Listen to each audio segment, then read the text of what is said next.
सही सोच सही लोग, जी। ये हमारे जन स्वराज अभियान का पहला मंत्र है। प्रशांत जी ने मुझे अध्यक्ष नहीं बनाया है।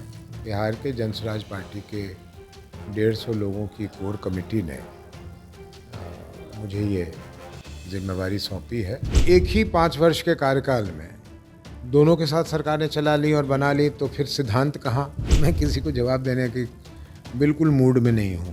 मैं यहाँ किसी से लड़ने नहीं, किसी से उलझने नहीं आया हूँ। एक नई पार्टी से भी इन लोगों के मन में कितना डर बैठा हुआ है। तो जैसे आप राष्ट्रीय अध्यक्ष हैं, आप फैसला कर लें कि आपके पुत्र को यहाँ से चुनाव लड़ना है, तो ये तो दिक्कत होती है ना? बिल्कुल अनुचित है और ये परिवारवाद इसी को कहते हैं। नमस्कार, मैं साकित कुमार, अपनो भारत टाइम्स देख रहे हैं। बिहार के दशा और दिशा को बदलने के लिए जन स्वराज के संस्थापक प्रशांत किशोर लगातार सक्रिय रूप से नजर आ रहे हैं। इस साल बिहार में विधानसभा का चुनाव होना है। ऐसे में अब पूरी तरीके से प्रशांत किशोर सक्रिय हो चुके हैं। कल ही उन्होंने राष्ट्रीय अध्यक्ष की भी घोषणा की। राष्ट्रीय अध्यक्ष जो कि खुद लंबे समय से राजनीति का हिस्सा रहे हैं, पूर्णिया से 2 बार सांसद रह चुके हैं और उनके परिवार के बाकी सदस्य भी जो हैं वो अफसरशाही और राजनीति में उनका काफ़ी दबदबा रहा है। हमारे साथ बातचीत करने के लिए उदय सिंह हैं और इन्हें पप्पू सिंह के नाम से भी जाना जाता है। सबसे पहले सर स्वागत है। धन्यवाद, धन्यवाद। सर, प्रशांत किशोर ने आपको बड़ी जिम्मेदारी दी है। राष्ट्रीय अध्यक्ष के तौर पर जन स्वराज में आपको लाया गया है। ये सब कुछ कैसे हुआ अचानक से? क्योंकि इससे पहले आप भाजपा में रह चुके हैं, कांग्रेस में भी रह चुके हैं। अचानक से जन स्वराज में आप कैसे आए? अ, अपने इंटरव्यू के लिए बुलाया, धन्यवाद। जी। प्रशांत जी ने मुझे अध्यक्ष नहीं बनाया है। प्रशांत जी ने मेरे अध्यक्ष बनने की घोषणा की है। जी। मुझे अध्यक्ष बिहार के जन स्वराज पार्टी के 150 लोगों की कोर कमेटी ने मुझे ये जिम्मेवारी सौंपी है। बहुत बड़ी जिम्मेदारी है और मेरा पूरा प्रयास होगा कि इस जिम्मेदारी का मैं निर्वहन कर सकूं। जी। बताएं। इस साल बिहार में विधानसभा का चुनाव होना है। चुनाव को लेकर कैसी तैयारी है? क्योंकि पहली बार जन स्वराज में राष्ट्रीय अध्यक्ष का पद हुआ है, जिसकी जिम्मेदारी आप निभा रहे हैं। क्या कुछ रणनीति होगी? कैसे चुनावी मैदान में उतरेंगे? मेरे आने से कोई बहुत बड़ा परिवर्तन हो जाएगा, ऐसी बात नहीं है। जी। बिहार में जन स्वराज पार्टी पिछले साल 2 अक्टूबर को कायम हुआ और हमारे एक बहुत सक्षम बिहार प्रदेश के अध्यक्ष हैं पार्टी के, मनोज भारती जी। उनके नेतृत्व में अलग अलग प्रकोष्ठ बनाकर, अलग अलग विंग बनाकर हमारी तैयारी और काम चल रहा है और निरंतर जन स्वराज पार्टी के संख्या बढ़ रही है।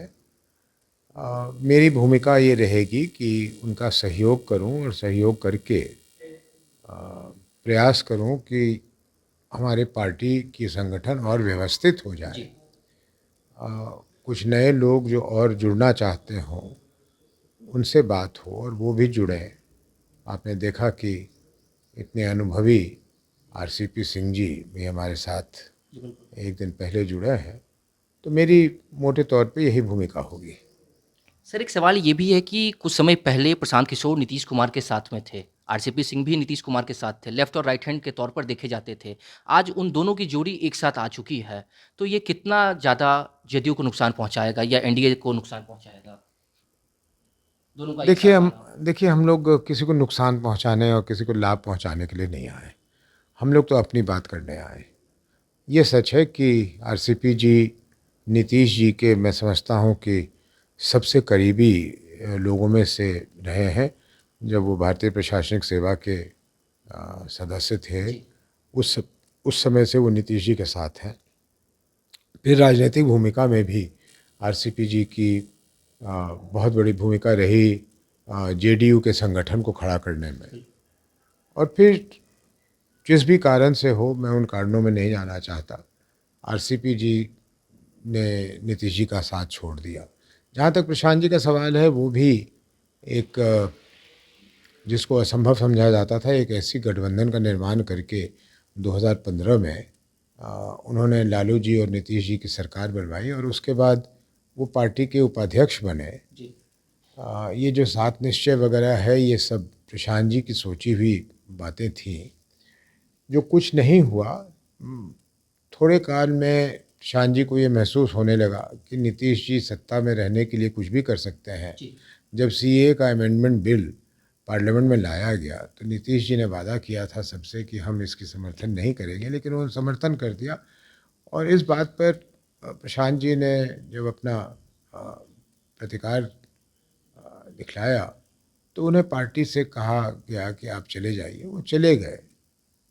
तो अब क्योंकि आरसीपी जी किसी अलग घटनाक्रम में वहाँ नहीं हैं और प्रशांत जी किसी और अलग घटनाक्रम में नहीं हैं, दोनों के मन में ये बात है कि बिहार में बदलाव हो, तो दोनों का साथ में आ जाना स्वाभाविक है, इसमें कोई हैरानी की बात नहीं है। लेकिन एक सवाल ये भी है कि आपने प्रशांत किशोर और आरसीपी सिंह के बारे में बताया कि नीतीश कुमार से कैसे अलग हुए। आप भी भाजपा में रह चुके हैं, कांग्रेस में भी रह चुके हैं, भाजपा के टिकट पर 2 बार सांसद आप रहे। ये कितना महत्वपूर्ण होता है कि जिनके साथ आप काम किए हों और अब वही आपके प्रतिद्वंदी हों? कैसे आप तीनों मिलकर इस चुनाव में अहम भूमिका में रहेंगे? कैसे निर्णय लीजिएगा? मुझे कभी भी ये करने में परेशानी नहीं हुई, क्योंकि मैंने कभी भी अपने लाभ के लिए न किसी पार्टी को छोड़ा न पार्टी को ज्वाइन किया। जी। 2004 में जब मैं चुनाव लड़ने के लिए तैयारी कर रहा था जी। तो रामविलास जी के पार्टी में एक सज्जन जो वहाँ के उस समय के सांसद थे, संजोग से आज वो फिर सांसद हैं वहीं से, वो मिल गए और मुझे ऐसा लगा कि कांग्रेस पार्टी यहाँ पे अपना हक छोड़कर रामविलास जी को यह सीट दे देगी। और उस परिस्थिति में मैंने कांग्रेस पार्टी छोड़ दिया, क्योंकि पूर्णिया के लोगों की इच्छा थी कि मैं उनके बीच में अपनी उपस्थिति दायर करूं। तो वो जब पार्टी छोड़ के मैंने निर्णय किया कि मैं निर्दलीय लड़ूंगा, तो आदरणीय अटल बिहारी वाजपेयी ने, स्वर्गीय अटल बिहारी वाजपेयी जी ने मुझे बुलाकर पूछा कि मैं बीजेपी से क्यों नहीं लड़ना चाहता हूँ। तो मैंने कहा मैं लड़ लेता हूँ। लड़ लिया तो मैं जीत गया और फिर लगातार वहाँ से 2 बार सांसद रहा। आदरणीय मोदी जी हमारे प्रधानमंत्री बने, हम लोग सब बहुत खुश थे और इंतज़ार कर रहे थे कि देश में एक बहुत बड़ा परिवर्तन होने वाला है। जी। लेकिन 2016 आते आते ऐसा लगने लगा कि भारतीय जनता पार्टी अपने वादाओं से ज़रा अलग हटकर चलने लगी है। देश में जिस तरह का सांप्रदायिक तनाव का माहौल का निर्माण होने लगा, उससे चिंता हुई।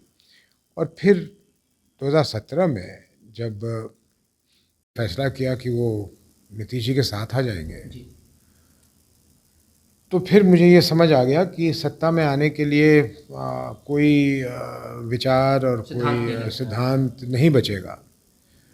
तो मैंने भारतीय जनता पार्टी छोड़ दिया। और स्वाभाविक सी बात है कि पहला आकर्षण वहीं का था जहाँ से मैं आया था। जी।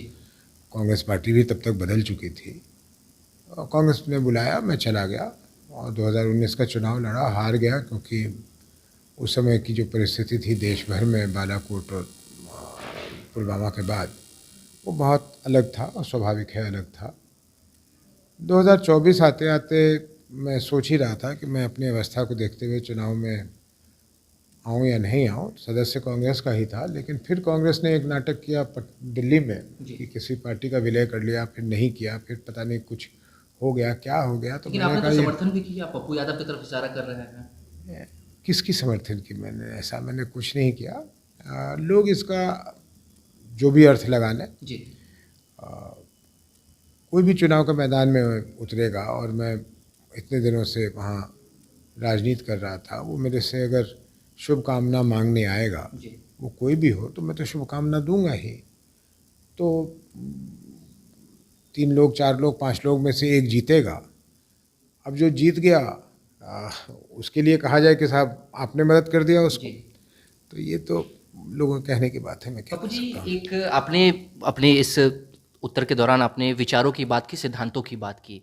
इस साल बिहार में जब चुनाव होना है तो क्या जनसुराज अकेले ही चुनावी मैदान में रहेगा या किसी गठबंधन के साथ जाएगा? और अगर गठबंधन के साथ जाता है तो जिन विचारों और सिद्धांतों की बात कर रहे थे, क्या वो सिद्धांत आपके बरकरार रहेंगे या फिर पार्टी में कुछ और आपका एक्शन होगा?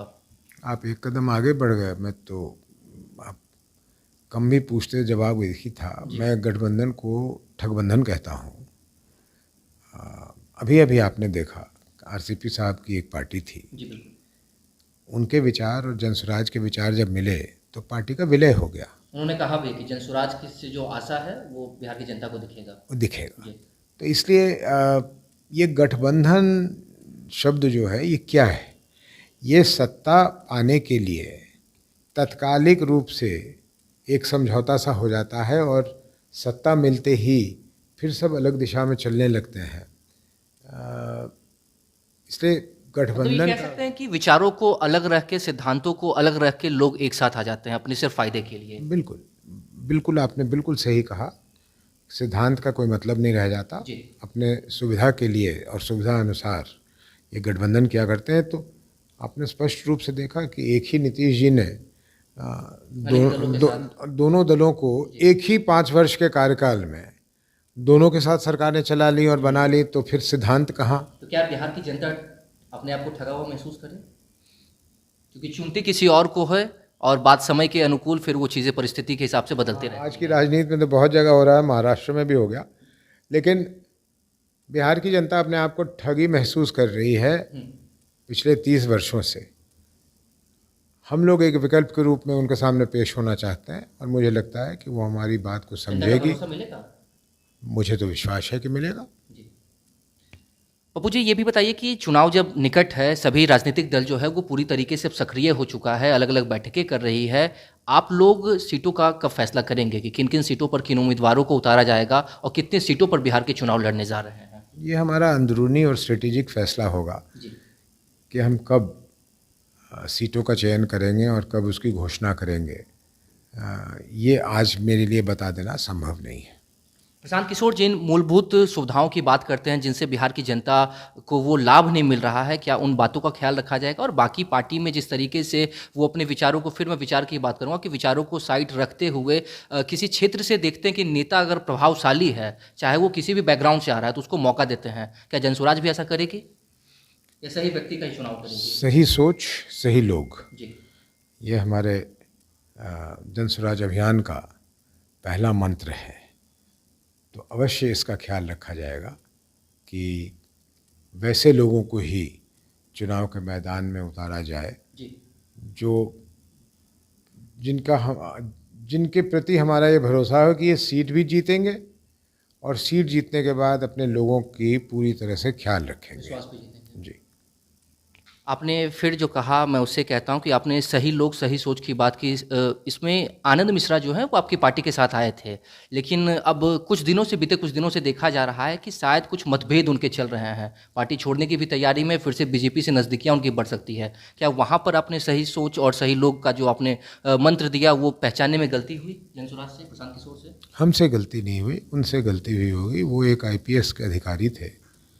अभी 2 दिन पहले का उनका बयान है कि मैं तो बीजेपी से लड़ने के लिए अपनी नौकरी छोड़ के यहाँ आया हूँ। मेरा उनसे परिचय नहीं है, लेकिन होगा तो मैं पूछूंगा कि क्या आप मानसिक रूप से अस्थिर व्यक्ति हैं? क्योंकि जब आप मन बना के आए थे कि आपको बीजेपी से ही लड़ना है, तो आपको रास्ते में जनसुराज कहाँ मिल गया? लेकिन जब जनसुराज मिल गया और वो प्रशांत जी से मिले, तो प्रशांत जी को उनमें एक क्षमता दिखी कि नौजवान है और पुलिस से आए हैं, हमारे युवा विंग में योगदान कर सकते हैं, तो उन्हें युवा विंग का अध्यक्ष बनाया गया। बीच में उनको लगा कि वो यहाँ एडजस्ट नहीं कर पाएंगे, तो चले गए। तो हमने ना उनको न्योता दिया, ना उनको जाने के लिए कहा। दोनों निर्णय उनके हैं, लेकिन हमारे पास तो कोई भी सक्षम आदमी आएगा तो उसका हम स्वागत लेकिन करेंगे। पप्पू जी, मैं आपको रोकूंगा। क्या ऐसा है कि आनंद मिश्रा के अंदर कुछ महत्वाकांक्षाएं जाग गई, इस वजह से ठेस पहुंचा उनको पार्टी के अंदर, कुछ चीज़ों की उम्मीद कर रहे हैं और वो प्रशांत किशोर की तरफ से नाम मिला हो जिस वजह से अब किनारा कर रहे हैं जनसुराज से अपने आप को? इसका उत्तर तो वही दे पाएंगे, मैं नहीं दे पाऊंगा कि वो क्यों आए, क्यों चले गए, क्या सोच के आए, क्या सोच के चले गए। ये तो वही बताएंगे। नेता प्रतिपक्ष तेजस्वी यादव लगातार जनसुराज को, प्रशांत किशोर को बीजेपी की बी टीम के रूप में देखते हैं। क्या राष्ट्रीय अध्यक्ष के तौर पर आप भी ऐसा मानते हैं? और अगर नहीं मानते हैं तो ऐसे विपक्ष के नेताओं को क्या जवाब दीजिएगा? मैं किसी को जवाब देने के बिल्कुल मूड में नहीं हूँ। मैं यहाँ किसी से लड़ने नहीं, किसी से उलझने नहीं आया हूँ। मेरा स्पष्ट रूप से ये कहना है कि हमें अपनी बात को अपने लोगों तक पहुँचाना है। जनता को निर्णय करने का अधिकार है, वो निर्णय कर लेगी। कौन किसको A team, B team, F team कह रहा है, उससे कोई मतलब नहीं है। हाँ, ये ज़रूर दर्शाता है कि एक नई पार्टी से भी इन लोगों के मन में कितना डर बैठा हुआ है कि ये किसको नुकसान कर देगी, किसको लाभ पहुंचा देगी। उनको ये समय बिताना चाहिए लोगों के बीच जाकर, अपनी बात रखकर, जो इन्होंने किया है या नहीं किया है उसका उत्तर देकर, बनस्पत इसके कि वो हमारी पार्टी को किसी का ए टीम और बी टीम बनाए। पप्पू सिंह परिवारवाद की राजनीति को कैसे देखते हैं? जब इस साल चुनाव होना है, क्या पप्पू सिंह खुद भी चुनावी मैदान में उतरेंगे? इनके परिवार के कोई सदस्य चुनावी मैदान में उतरेंगे? और अगर उतरते या नहीं उतरते, इसका जवाब को इतर रखते हुए जो मौजूदा समय में बाकी पार्टियों में जो परिवारवाद चल रहा है, उसको आप कैसे देखते हैं? मेरी परिवारवाद की परिभाषा थोड़ी सी और लोगों से अलग है। कुछ लोग इसका अर्थ ये लगाते हैं कि अगर पिता का पुत्र भी वही काम करने लगे जो पिता ने किया था तो उसको परिवारवाद कहा जाता है। मेरा ये मानना नहीं है। मेरा मानना है कि अगर एक डॉक्टर का पुत्र अपने योग्यता से डॉक्टरी पढ़ लेता है और वो भी डॉक्टर बन जाता है तो ये परिवारवाद नहीं है। लेकिन वो डॉक्टर अपने प्रभाव का गलत इस्तेमाल करके अगर अपने बच्चे को एक फर्जी डॉक्टर बना देता है तो वो परिवारवाद है। इसलिए परिवारवाद को ऐसा हर उस व्यक्ति को जिसके माता पिता राजनीति में रहे हैं उसको ये कह देना कि ये परिवारवाद का नतीजा है, ये गलत है। परिवार में कई सदस्य हैं जो कि मौजूदा राजनीति में हैं और लंबे समय से हैं।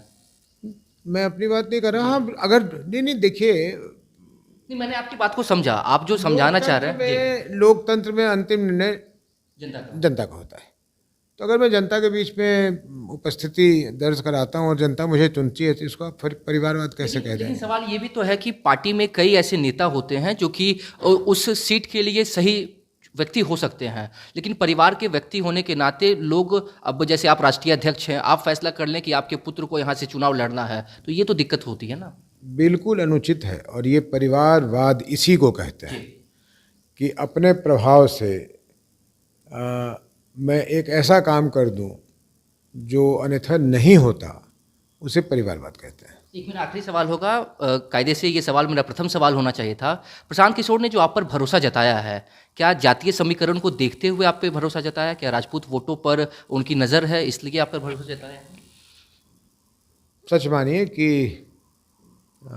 ऐसा नहीं है, लेकिन इसका और भी अच्छा उत्तर तो आपको प्रशांत जी ही दे सकते हैं कि उन्होंने मुझ में कोई और बात देखी या सिर्फ ये देखा कि मैं एक राजपूत हूँ।